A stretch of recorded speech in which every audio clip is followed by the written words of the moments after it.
Welcome to the Floyd Memorial Library podcast, a window into the soul of the North Fork of Long Island. We'll delve into the pulse of our community, its pressing issues, promising opportunities, and the rich stories that weave our shared history.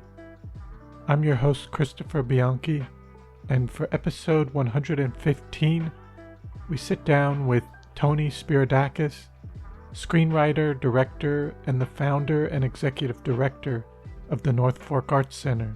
We talk about what first brought him out to the North Fork, how that led to the founding of the Manhattan Film Institute, and how a long-standing dream took shape to breathe new life into the historic Greenport Theatre. What began as an idea became a movement, a nonprofit, a $1 million fundraising effort, and finally the reopening of the space as the North Fork Arts Center. Now a year in, Tony shares how the center has blossomed, welcoming world-class performances like the Brooklyn Ballet, premiering his feature film Ezra at the beautifully restored Sapan Theatre, and creating a vibrant space where education, film, music, and live performance all come together. We look back on the center's first year and ahead to what's coming this summer and beyond. Exciting new events, expanded educational offerings, and a continued commitment to the role of the arts in our community and across the country. So I hope you enjoy episode 115 with Tony Spiridakis. This episode was recorded March 26, 2025.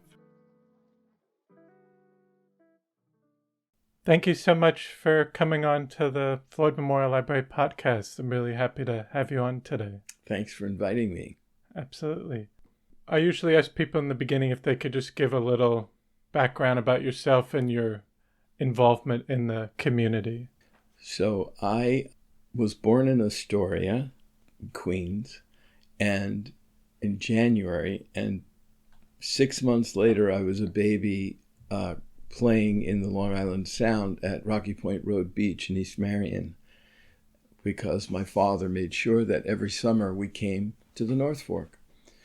So that was a long time ago because I'm no spring chicken.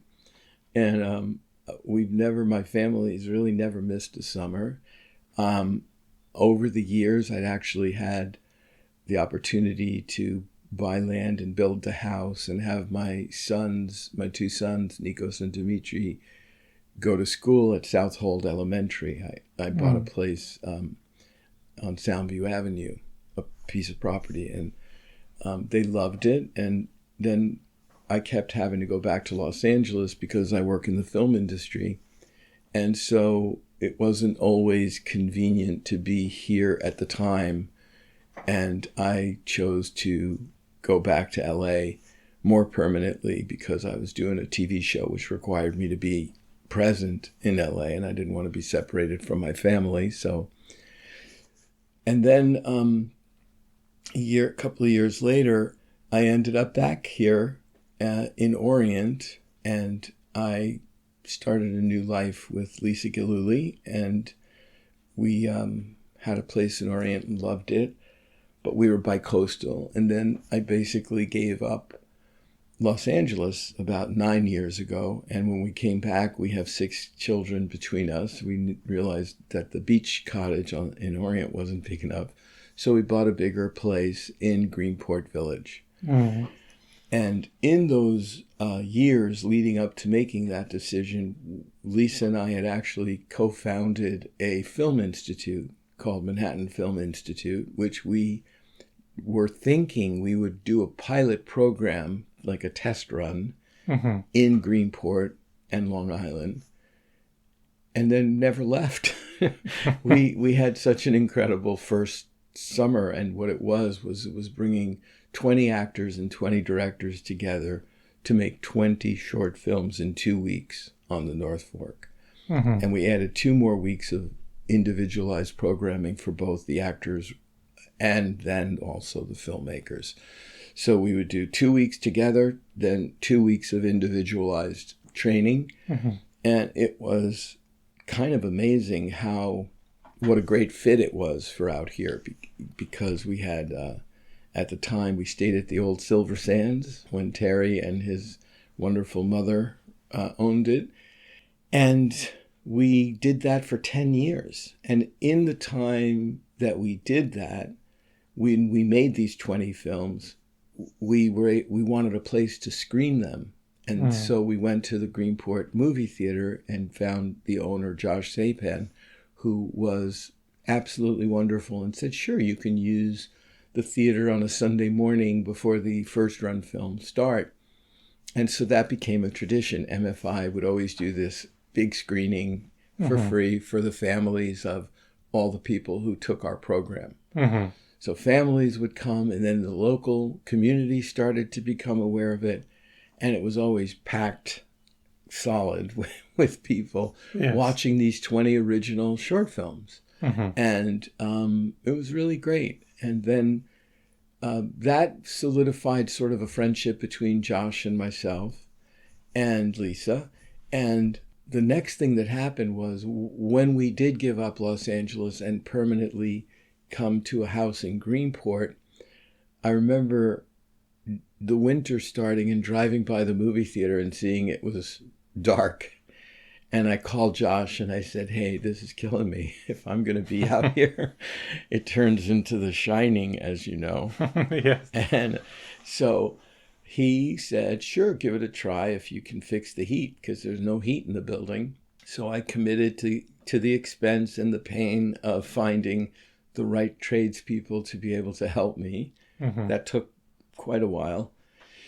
But then in, I think it was 2018, we got the heat running. We shut off the hallway and the upstairs theater and just concentrated on the two downstairs theaters so that we could have a shot at keeping the place a little bit temperature comfortable.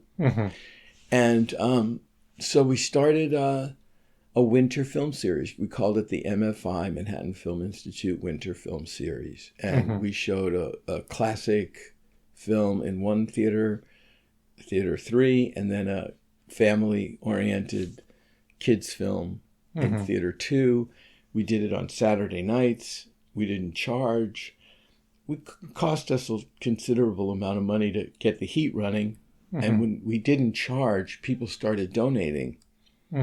And it was packed every night. And Josh Sapan saw this, like, oh, there are people here in January and February. And not only were they there, they helped put into the coffers. And we ended up not losing the $25,000, $30,000 we spent to fix the heat. We kind of got back in donations. So we thought, holy cow, there really is an appetite for the arts out here. And we would do talkbacks and hang out, and it became the businesses in town appreciated that there were so many people on Front Street. The whole thing was terrific, but then COVID shut us down. And then at that same time, right after COVID, the Silver Sands got sold. So now we didn't have a place to house our film program in the summer. So MFI kind of had to go into a sort of hibernating state. You could say we were shut down basically by COVID. But then we lost Silver Sands, and then we were just sort of trying to figure out what we could do. We tried one summer at the Peconic Dunes camp, which we have 50-year-olds come to the MFI program, and that wasn't a very conducive place to house the program.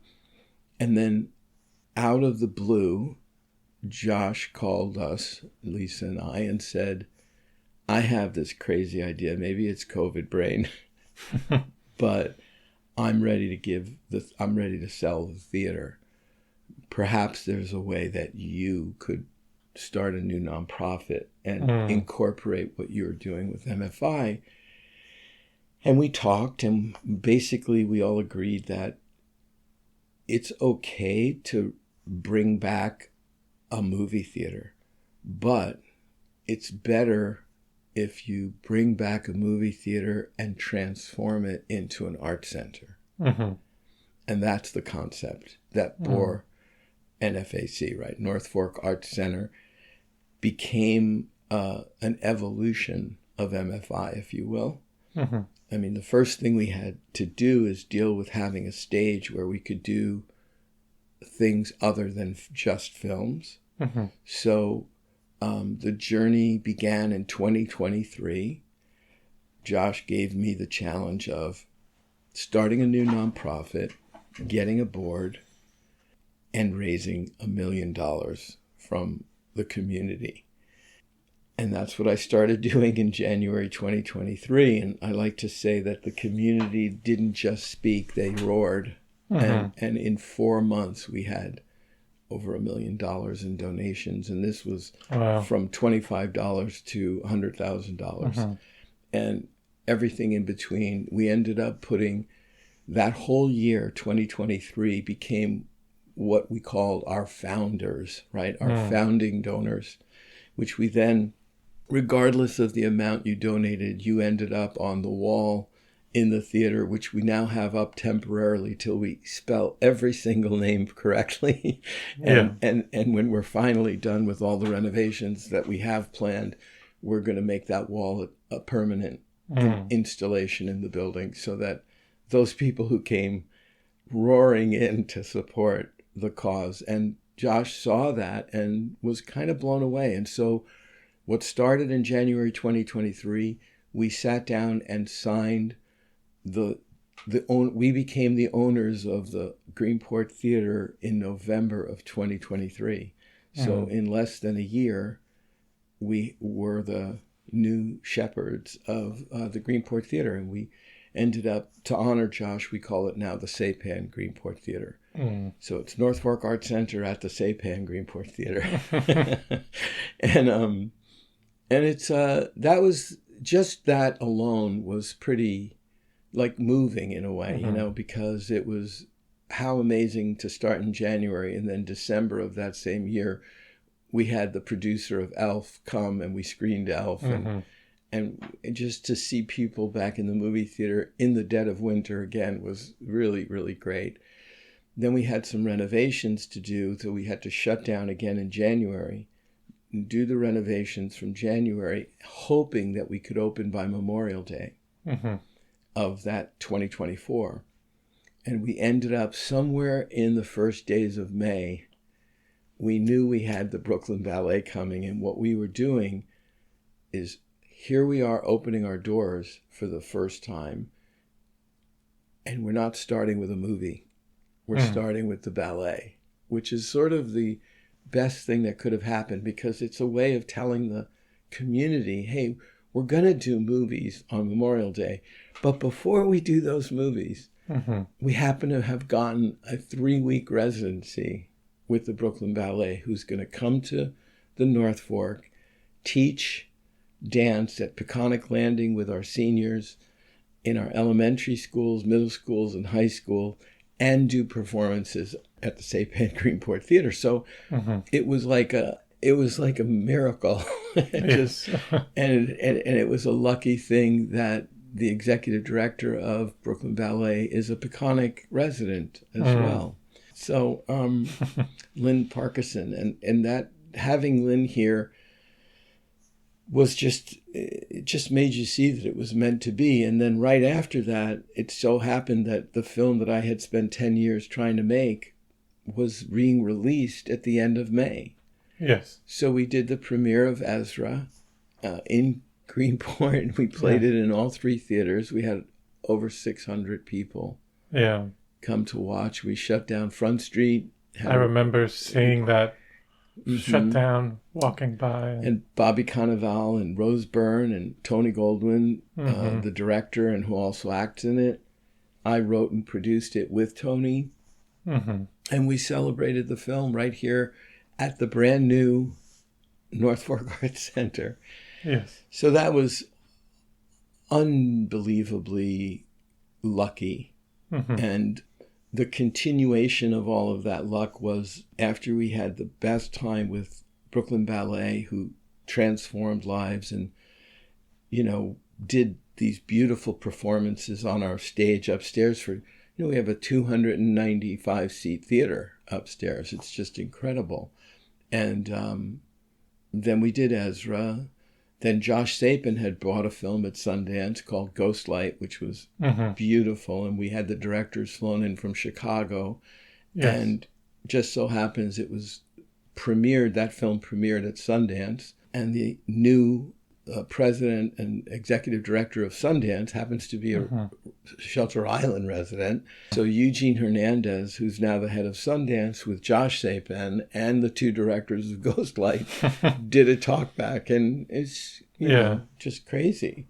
So, and then that followed with Colin Quinn doing a fundraiser for us, because Colin's a really good friend, and he really helped us out. And then we just kept rolling, and the events kept piling up. But just to give you an example, now we are not quite a year old.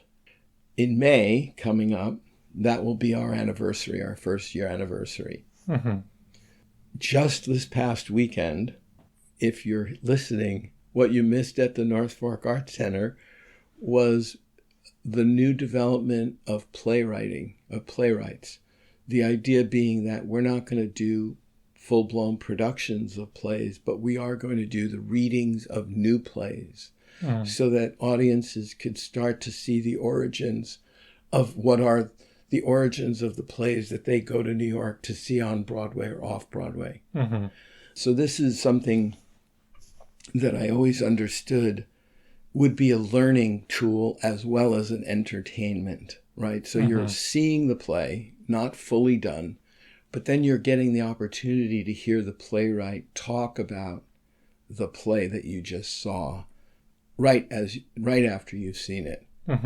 And that's always something that in my career as an actor first and then a writer, I knew was a very incredible and enjoyable thing to do. So we started this past weekend, our very first play reading series with two amazing women who have a company called Brave New Works. Brave New Works is dedicated to inspiring and supporting playwrights. And Sasha Emerson and Casey Stengel came to me and Shannon Goldman, my creative director, came to us and talked to us about this plan that I wanted to do that they also had already done.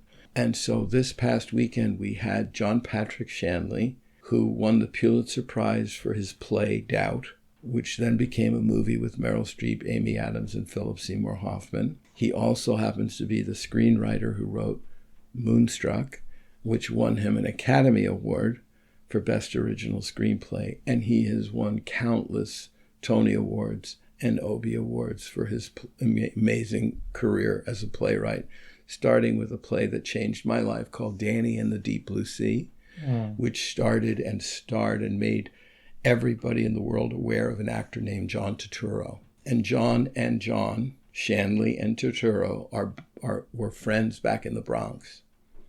So that's who kicked off our play reading series here in Greenport, was John Patrick Shanley. And one of John Patrick Shanley's friends is another Pulitzer Prize winning playwright by the name of Stephen Adly Girgis. I always pronounce it wrong. It's Stephen Adly Girgis. And Stephen is one of the nicest, most wonderful souls. He and John Patrick Shanley, along with Philip Seymour Hoffman, were founding members at the Labyrinth Theatre Company, which was one of the most important, in the ways that maybe Steppenwolf was important in Chicago. Labyrinth became that for us here in New York. And this is after having Playwrights Horizons and many, Manhattan Theater Club, and having many great companies. But Labyrinth was a new and modern one. And so Stephen Adly Girgis came to support John and to support North Fork Arts Center and Sasha and Casey. And now Stephen will be coming back with a play of his. And he also wants to teach in the community. So it was just an amazing weekend. And we also had our third art installation. So we've created an art gallery inside the theater, which again goes to not just a movie theater, but a place where the ballet can perform. And you can actually see a solo art exhibition or group show. And this third artist was Jim Farmer, who's a fantastically mystical, wonderful guy who started out as a composer, music composer, and he composed music for like Living in Oblivion, which is one of the better independent films about independent filmmaking. And Tom DeCillo and he worked often. Johnny Suede is another one. So Jim Farmer now is also a screenwriter, but his body of work as a painter is off the charts. So Jim and John Shanley when John Shanley's play started Saturday night, this past Saturday, Jim's show opened in our art gallery at 4:00. So we had a lot of action and interaction going on in the theater. And then coming up April 26th is another amazing thing. There's a documentary about a very iconic casting director, and a lot of people don't know, but casting directors are the people who discover actors who then become our household movie stars, and this casting director has done so many amazing films and TV shows. Just to say iconic is one thing, but like Miami Vice and all the incredible actors that were on Bonnie Timmerman cast that show. But then she also cast so many incredible movies. She discovered Liam Neeson. She, found this young Julia Roberts, and like all these things that you don't realize who the person is that helped to support, cultivate, nurture those actors. So even when they didn't get a part, Bonnie Timmerman gave them the hope that they'll get the next one, and to talk about who they were as people. And Steve Buscemi has a great story about Bonnie and in the film, and Giancarlo Esposito, who's a friend of mine, and Giancarlo believes that he wouldn't have found his way to film acting if it weren't for Bonnie seeing something in him, and it's very emotional. So it's a great documentary. Bonnie will be here on April 26th. And not only will she be here, but Tony Goldwyn, who got his first job through Bonnie, will be here to do the talk back with the audience. So we'll get to see the film, and then we'll get to have Bonnie herself on stage with Tony Goldwyn moderating. And Tony's just an incredible director and actor, and the fact that he had this personal experience with Bonnie. Actually, the first thing she brought him in for, he didn't get. It was War Games. So you'll get to hear a lot of inside baseball kind of stuff, but I think for people who aren't inside baseball, it's a great way to learn about what goes into making these things happen. And then on April 28th, Brooklyn Ballet is coming back for its second year. So Brooklyn Ballet will be doing that. And then on May 17th, they'll be starting their 2 performances on Saturday, a matinee and an evening. And then the Sunday following, next day, we'll do another Sunday matinee. So there's going to be an ad in the Suffolk Times next Thursday. Or maybe, what am I talking about? Tomorrow. There'll be an ad tomorrow. Yeah. And those 2 events will be... Brooklyn Ballet and Bonnie will be advertised, as well as the other thing we're starting to get into gear and offering is educational programs for kids coming this summer. And we've already started our classes. I'm teaching a writing class now and an acting class. And then there'll be a film class starting in a couple of weeks. And then in the summer, we'll do those again, but we'll have puppeting with Carmen Campos, and we have formed a relationship with a wonderful acting teacher who can do all ages, and it's going to start doing our kids improvisation program, Katie Berry, and she's a Mattituck person who has been teaching at the New York Film Academy and other places, as well as doing stand-up and writing comedy for years. So we have a comic book illustration class with a award-winning illustrator, comic book writer, Dean Haspiel. And my son, Nikos Spiridakis, is a great editor and director of indie films, and he'll be teaching a film class this summer. and Diogo Martins, who you can maybe know from Greenport, but he's got a great career as an actor, and he's going to be teaching an audition workshop with Wonderful. us too. So that's all stuff that'll be on the ad. That'll be in the ad tomorrow. And if people want to start signing their kids up to come to Greenport and have these fantastic programs for kids, we're starting that finally to get that really underway. And it'll kind of be we did it last year, but in a very, very a la carte and simple and scaled down way. Yes. And now we're raising our game. So it's kind of exciting. Definitely. And was it important for you to, because I think having something that was open year round, was that important for you even for this, since 2023, having even just movies showing throughout the winter? So important. I think that, everybody who lives out here all year round knows that sometimes when we had families come and visit us in the winter, then you send your 15-year-old kids out to go do something in the village. They came back and one of our friend's children, teenager, said, I have this new saying. I said, what is it? And she said, closed is the new open. and she had taken a series of pictures in the village of how many stores were shuttered. And they were just trying to go out and do something. And it was pretty clear to her that closed was the new open. Yes. And I remember thinking, we got to change that. So I think for me, honestly, because the whole idea in 2018 started with me moving here, right? And being here all year round and saying to Josh Sapan, like, hey, can we open the theater? It's like, there's no heat. I was like, well, let's fix the heat. And he's like, well, you can try.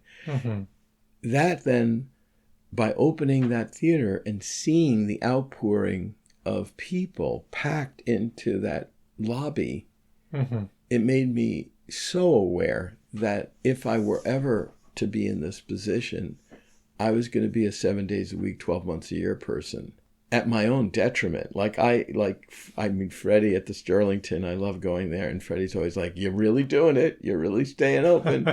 And I'm like, I don't know, Freddie, fingers crossed, because it's a difficult task. I mean, Yes. businesses can't survive without shutting down for a month or two or curbing their schedule, so that because there's hard to get people to work and all the help that isn't around, all these problems, not making enough money to pay for the oil bill. These are all now our reality. But we committed to, first of all, we gave a very good wage for our concessionaires. So if we're going to have people working there, our concession people are like Masters of Arts degrees. They're really, we're paying a really good wage for making popcorn, because someday those concessionaires will be teaching a class, or you'll buy their artwork because they are themselves artists. So it's like making sure that everybody in our organization, North Fork Arts, has a vested interest in understanding the weight and the responsibility of bringing arts to a community. We all talk about it together. We don't take it lightly. It's not like, hey, let's just have Sonic the Hedgehog this week because that's the movie du jour. We absolutely make a point of mixing a challenging curation of what you see and experience in that building. If we're going to have a dance company, we're going to have the Brooklyn Ballet. If we're going to start a play reading series, we're going to do it with John Patrick Shanley. If we're going to show art exhibitions, we're going to make sure the artists are very brilliant and interesting in a way that helps educate and inspire, right? Inspire our young people and educate all of us. So it's not just about the performative entertainment. Oh, just entertain me. Okay, we will. But in conjunction with that, we want to challenge critical thinking. We want to start conversations. We want to let people have a chance to sort of interact with each other, because really the point of it is, without getting highbrow about it, can we have a group gathering in February? I kind of need one every once in a while. So now you have a place where the lights are on 7 days a week, and you could walk in, see a movie. You might be the only person there, or you might be only with 6 people, or there might be 100 people. It doesn't matter. You're going to sit down and you're going to watch Rashomon, or you're going to watch the new first-run film from Disney. It doesn't matter. We're going to try to pick the ones that we feel are the most inspiring and will bring people together. That's our goal. Yes. So it's working, because people are turning up, and all of our events have been either sold out or practically sold out. That helps us exist, because you can't just exist on buying movie tickets alone. So we do these events in order to help bring more people in with more than just a movie. And that's been the key. So the whole idea of being an art center, not just a movie theater, has been part of, I think, the secret of our success in a way. Yes. Has been that. No, and I think it's important to bring the community together. And obviously we can talk about streaming services and people just watching movies at home, but I think it's important to have a place that people can go to in person. And let's talk about that. I mean, that, I remember when we started out in 2023, I think someone was taking over the Mattituck Theater and said in the newspaper, well, movies are dead, they're just not going to work, and so we're going to do other things like axe throwing or professional wrestling, and that was because the person was a good businessman, and he was not wrong. Movies were headed toward the crypt, and there you go. But I remember at the same time he was saying that in the paper, I had just been gifted a movie theater. Yes.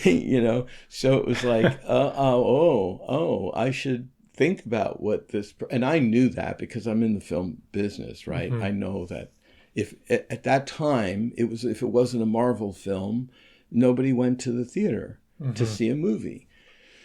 So as it turns out, since 2023, and also it started probably 2022 into 2023. That was the word on the street was everybody was staying home, and hey, what's on Netflix? Or let's watch the streamer. And then all the streamers started coming out, and there's Hulu, and there's Paramount Plus, and there's MGM Plus, and there's all this. There's a million ways to get us to pay a monthly fee now to stay home and not talk to each other. Yes.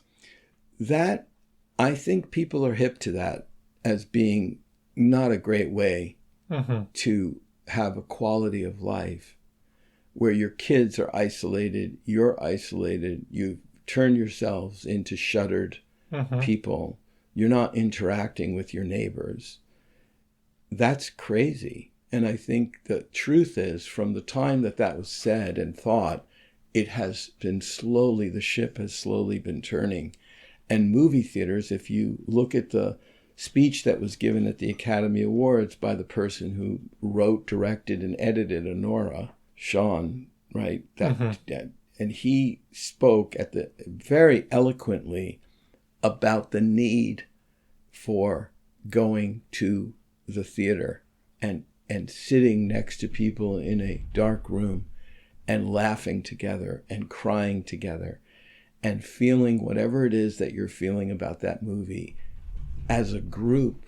The dynamic of that is what makes a society healthy, wealthy, and wise. Not sitting at home alone and being isolated, which has the exact opposite effect.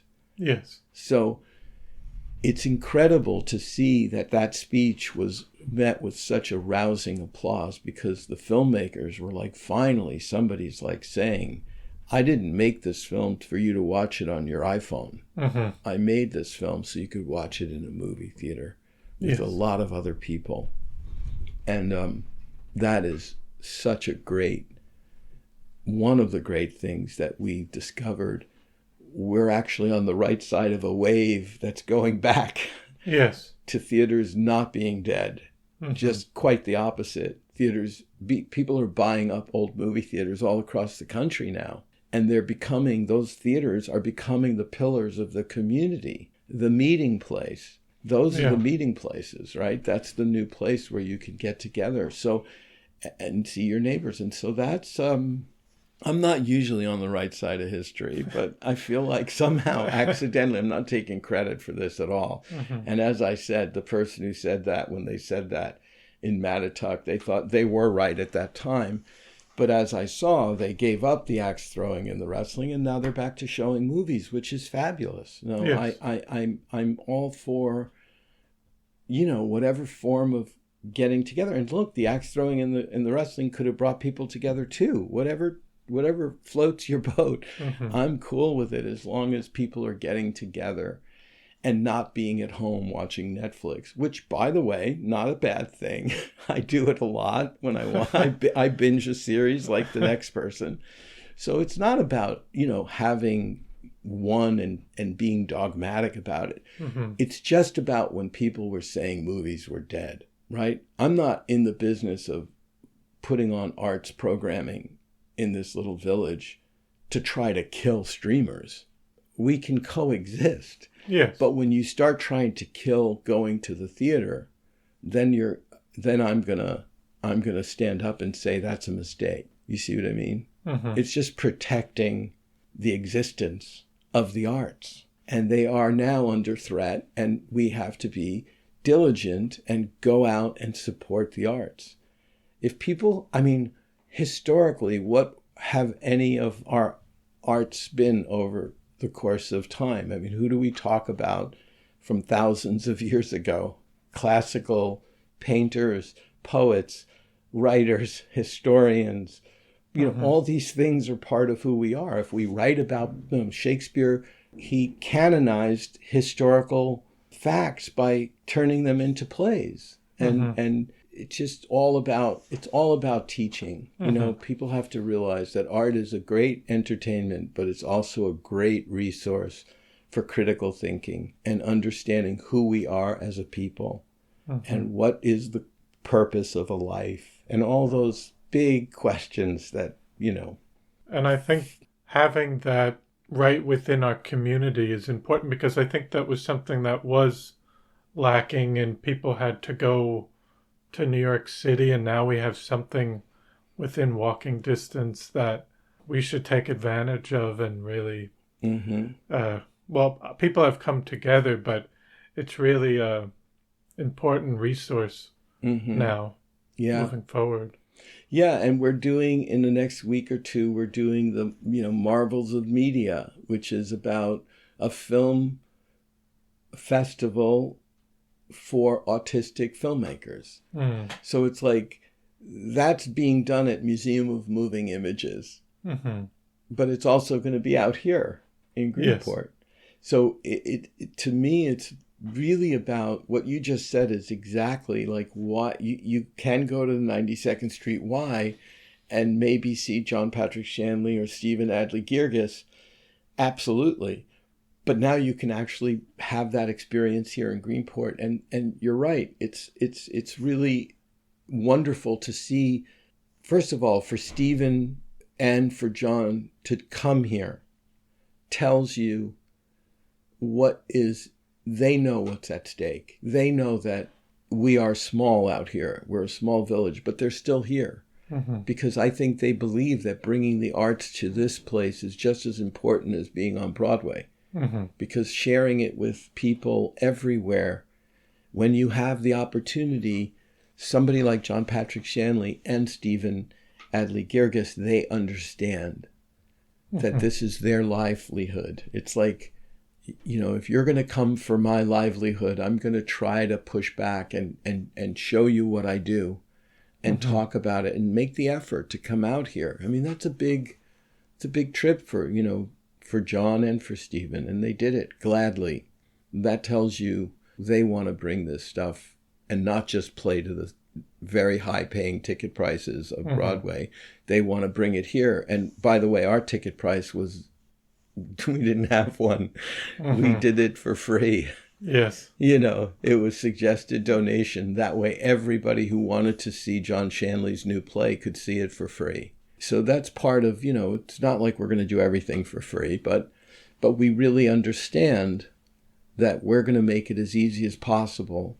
Mm-hmm. That's why we have $5 films. That's why, I'm teaching 2 classes for no charge, because I want to let people understand that this is important to us at North Fork Arts Center. It's important to us that we reach out and touch as many lives as we can and get people interacting.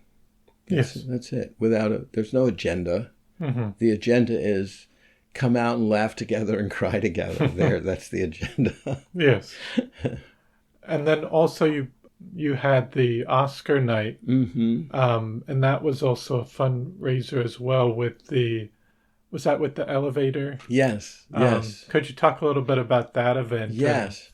Well, one of our big issues with the building, the theater as it is that there's only one way to get to the upstairs 300-seat, 295 technically, but that theater can only be accessed by the big staircase, because that used to be in the old theater that was a one screen theater for over 800 people. The upstairs theater that's our Theater 1 now was the balcony. So the only way up there are these beautiful sweeping steps, very great, but not if you have a wheelchair, not if you're infirmed or you need a walker or you can't make it up. And so our biggest challenge has been like, what are we going to do about that?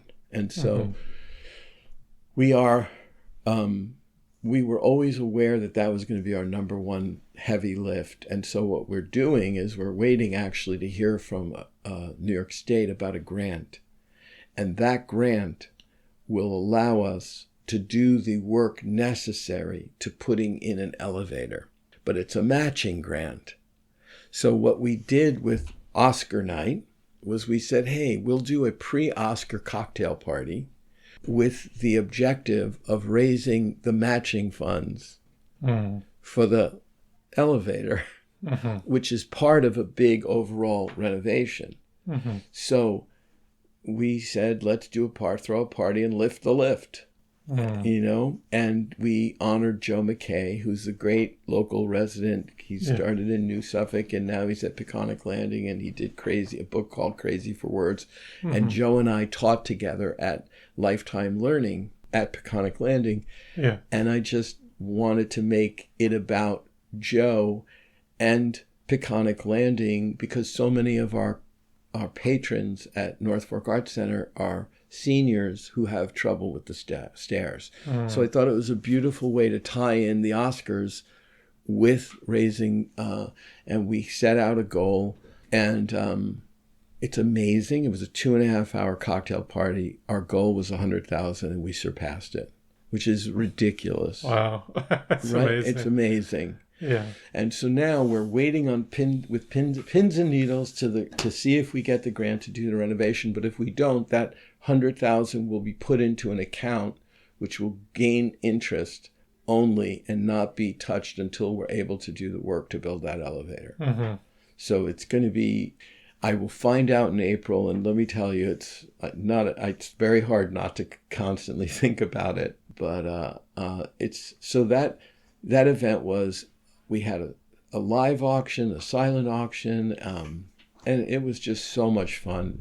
We completely sold out every ticket, and we just did really more than anyone could have dreamed of. And we honored Joe, which was really great. Yes. Yeah. I had him on. Oh, you had Joe on. To talk to. He's great. Yeah. But also now just looking back from when you were doing the Manhattan Film Institute and then having the Sapan call you and discuss that, and then coming to today, just seeing, did you think you would be where you are today with the Arts Center, and like just looking back and seeing how much has been done in the last year? Starting out, I didn't. But then when I gained an incredible board. Like in a month after Josh issued this challenge, I called it the Hunger Games. You know, if you do this, you live to see another day.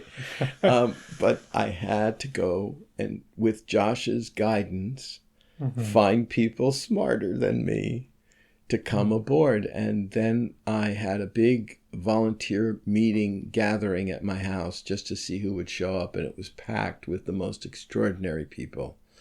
And we started pulling from that energy. And I made choices about who should be on the board. And because of those choices, everything started to I started to think, wow, this is really, and then the checks started coming in.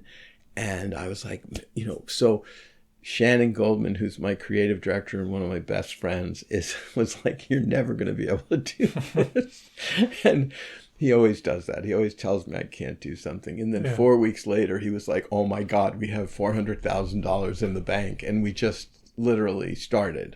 Yeah. So we knew that we could, then I knew.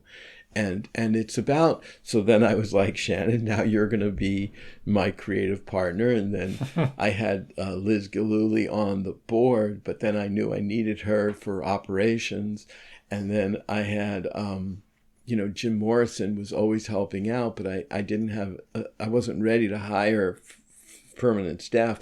But in 2024, we were ready to start doing that. All of those things, like I said, first year, everything is volunteer. Second year, you're going to get paid terribly. It's going to be bad pay. But then the third year, it's going to be more reasonable, not great, but reasonable. And that's exactly, so that idea, that plan, volunteer, bad pay, little better pay, is what's keeping us in the game, right? Where we're not asking for too much. We're very limited. We are a small, if you look at the amount of people that are hired just at SAG Cinema versus what's hired here, it's like we're 4 people now. It's Jim Morrison, Natalie Licciardi, Liz Gillooly, and Shannon Goldman, and then me, and then what you benefit from is an advisory board, which is the next thing that I put together after the board, and fantastic people with great ideas, and then a robust volunteer staff, right? Hiring the concessionaires, Lizzie and Shannon and I we brainstormed together, and it was like, we have to give that not a minimum wage salary. We have to give those people a real salary that's going to help them come and be part of an organization. And those decisions have paid dividends. And so to answer your question, I didn't know, and then I just kept knowing, because the people that were coming into my world were telling me they were going to get me there. It was like, okay, I started this just because I don't think, that's a great quality. That's a great quality maybe to start, but what you need when you get going is really smart people who are careful and professional. And so I have a staff. They may only be 4 people, but they're amazing. So that's how, it's hard. It's a combination of doing and thinking, right? Dreaming and practicality. And you can't have one without the other. If you're going to dream, good for you, but you better have people who can be boots on the ground and smart and business savvy and professional and help you make all those things a reality. And that's what's happening at North Fork Arts Center. You could see our films, our promotional films. Have you seen any of these things? Yes. They're amazing. And those are all made in-house. Shannon Goldman makes those because Shannon and I produce films together. And so I know how talented he is. So not just a person who picks fabulous movies for us to watch, but he's also able to make those movies himself. So that's, Liz has been just an outstanding public servant, elected official, and now she's doing something for the community at North Fork Arts Center, and she just had a baby. So, you know. So let's say hi to Oliver Richard. Yes. Di Medugno, and congratulate Dan and Liz on this new baby, which is so fun. And so these, Chris, these things don't happen in a vacuum, and they don't happen with one person. And if I didn't have Lisa, I never could have navigated the whole few years that Josh Sapan and I were with Lisa's guidance, talking about this crazy plan, which I do think at the end of the day was COVID brain, and here we are now. So, yeah, I hoped for this, because this is what I want to have living on way longer than any of us live on, right? I want it to be a place that is permanently a fixture in people's lives, where they can see the benefit of it. No bad, all good. There's nothing bad about playing To Kill a Mockingbird. No, it's not bad. And also any gangster film you like, or any superhero film you like, or any Sonic the Hedgehog, whatever you like. We're going to try to represent as much of a cross-section of society. And that's what art's job is. And then if we can do classes and really start teaching, one of the big things that we have in mind, waiting to find out about the renovation is a big part of what I'm about to say. But eventually, a year from now, my dream is that we're doing MFI-like programming, workforce training for young people to learn editing, learn camera, learn directing, learn acting, learn writing, creative writing. All things are tools, all tools for any job that you are going to go out in the world to get. I would like to bring that back as a version of MFI at NFAC. That's why we call it an evolution. Yes. That NFAC is an evolution of MFI. And then, like, possibly even have, well, you mentioned like a film festival or some. That's another. I mean, there's a film festival, they say, every day of the week. Yes. In the world, right? And I guess we got to become one of those days. I'm dreading it, but I know it's inevitable, and I think it could be great. I think it's just a question of making sure we don't bump into Hampton's International Film Festival, which is so fantastic, and I'm a big supporter. I was actually a mentor and a screenwriting judge there for students, young people, and I'm proud to have that in our neighborhood. So if we could find a counterpoint to that it's just a question of finding where we fit in everybody else's life, so that we aren't creating problems with creating a film festival. Because based on what we've done with NFAC now, I feel like a film festival will be very successful, but I also think you need to just do that cautiously. You know, do that with a lot of planning and thought, and that's where I rely on my staff and my board and the advisors and all of that. I think everybody's been percolating and thinking about that, and I just think we have so much on our plate to accomplish first as an art center, and then I think the next step is MFI-like training next year. And I wouldn't be surprised if right around the same time as this idea of a film festival, because I think we'd do great. I think it would be great on the North Fork. I mean, we could involve vineyards to do screenings. We could have, oh my gosh, it could be from Riverhead to Orient, you know, and do something pretty special. So when you start saying that, just my saying that out loud just made my staff want to die, because they're like, no, we can't do that. So I think Chris, we have to grow. We have to grow into that, but we are definitely headed that way. Yes. Yeah. Definitely. Yeah. No, that all sounds wonderful. And then was there any just last minute thoughts that you'd like to just say to our listeners? Yeah. That we didn't, or anything we didn't discuss? Well, I just want to tell everybody that art is not a dirty word, that doing having creative pursuits is part of human nature since the beginning of time. The stories about the stars the stories that you read in religious books like the Bible, the things you learn from poets, the things you read on a greeting card that make you cry, Yes. whatever it is, it's all creativity, right? That is all about, that's about the human spirit. And so I want to remind people, support the human spirit. It doesn't, you can call it whatever you want, right? But it is about creativity and making a real conscious effort to support that and keep that alive, because it's not a small thing. It's not a frivolity. It's one of the pillars of society.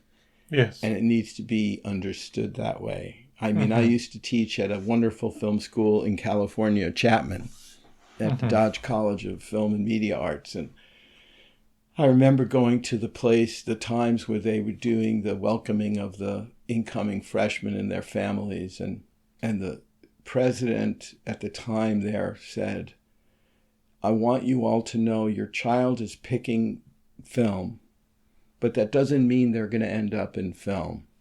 It means they're going to learn how to collaborate with others, how to create, how to use their ingenuity, how to trust their instincts, how to get the best out of others. Those are all qualities you need to succeed in no matter what you pick. And then he blew their minds and told them that the best, most coveted resource that we create in this country are the arts. We are the envy of the world in television shows we produce, in films we produce, in magazines and publications, and that's, we can't let that change. We have to keep demanding, and it's shifting out of our country and going all around the world. But we have to remember that there is just like we make cars in America, we make movies in America, and they're pretty damn good still. And we got to keep doing what the guy who wrote and directed Honora is saying, and keep going to the movie theaters, keep supporting this thing that we do, and let's not turn against the arts. Oh, absolutely. Yeah. It's essential to not just our country, but just to the humanity and people. It's just a crucial thing, and I think society would be really pretty dull without it. Yeah. No, definitely. And I think people know that. I mean, I can tell you the numbers. There are 4 films playing at the theater, and the Led Zeppelin film is getting the most audience. Which is kind of cool, right? Yeah. It's just like, okay, that was just rock and roll, but it means a lot to people. Yeah. It's really kind of wonderful. Yes. Yeah. So I want to thank you so much for taking the time to come on today and share this wonderful story. And it's really wonderful, all the work you've done with bringing this center to reality. I want to thank you so much. And thank you for having me and for having this podcast, which is helping us. Again, it's just reinforcing that we are a community. So I hope you keep doing this, Chris. Yes. All right. Thank you so much. You're welcome. Okay. So I hope you enjoyed episode 115 with Tony Spiridakis. I want to thank you for listening to the Floyd Memorial Library podcast, and we'll see you next time.